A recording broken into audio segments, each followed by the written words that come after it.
जरा सोचिए, एक ऐसा साम्राज्य जिसका दबदबा चीन की सरहदों तक था, और आज आज उसका नाम तक हमारी इतिहास की किताबों से जैसे मिटा दिया गया है।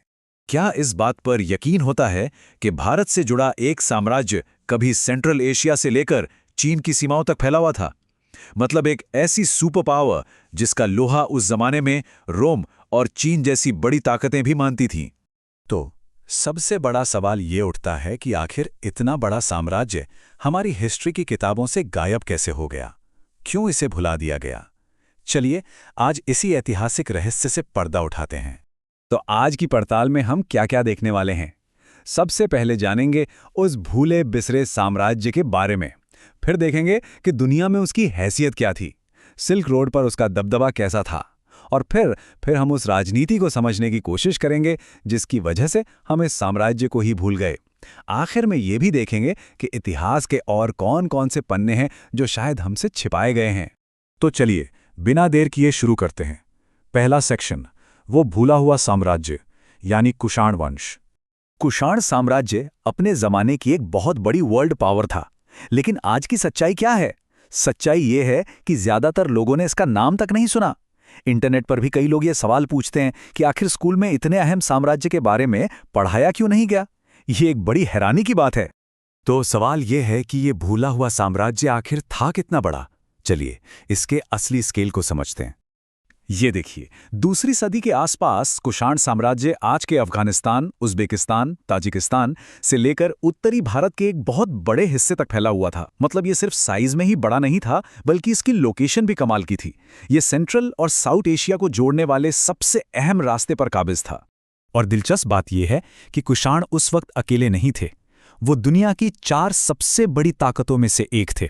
सोचिए, एक तरफ रोमन एम्पायर, दूसरी तरफ पार्थियन एम्पायर और चीन का हान राजवंश, और उनके बराबर में खड़े थे कुषाण। ये सच में एक ग्लोबल सुपर पावर थे, कोई लोकल किंगडम नहीं। तो इतनी बड़ी ताकत का राज क्या था? इसका जवाब छिपा है उस दौर के सबसे मशहूर रास्ते में, सिल्क रोड।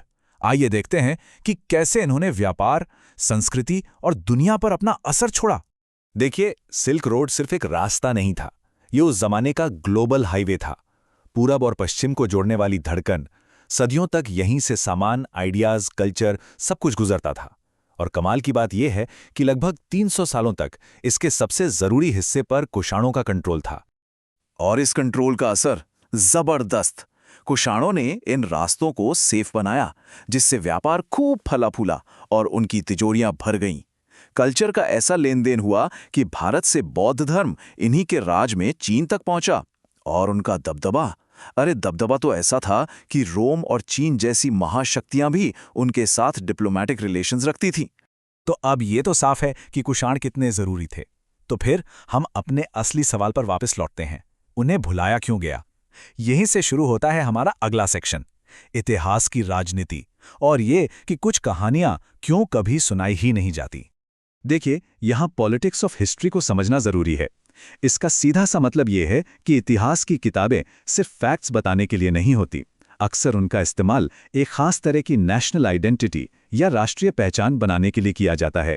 मतलब इतिहास को सिर्फ सच के आधार पर नहीं, बल्कि एक खास सोच या आइडियोलॉजी के चश्मे से भी लिखा जाता है। भारत के इतिहास को लिखने के 2 बड़े नजरिए सामने आते हैं। एक नजरिया है जो भारत की डाइवर्सिटी यानी उसकी अलग अलग भाषाएं, धर्म, कल्चर को ही देश की असली पहचान मानता है और भाईचारे पर जोर देता है। वहीं एक दूसरा नजरिया भी है जो देश की पहचान को मुख्य रूप से हिंदू धर्म और उसकी एक रूपता से जोड़कर देखता है, और इसमें अक्सर एक हम बनाम दूसरे की कहानी बनती है। अब इन दोनों फ्रेमवर्क को ध्यान में रखते हुए चलिए कुषाणों के केस को देखते हैं। अब हम अपने सबसे बड़े सवाल का जवाब ढूंढेंगे, आखिर हम कनिष्क और कुषाणों को क्यों भूल गए? चलिए इस मिस्ट्री को सॉल्व करते हैं। तो कुषाणों को क्यों भुला दिया गया? इसके पीछे एक नहीं कई वजहें हैं। पहली, आउटसाइडर प्रॉब्लम। क्योंकि वो सेंट्रल एशिया से आए थे तो उन्हें देसी भारतीय कहानी में फिट करना मुश्किल हो गया। दूसरी वजह है करिकुलम प्रॉब्लम।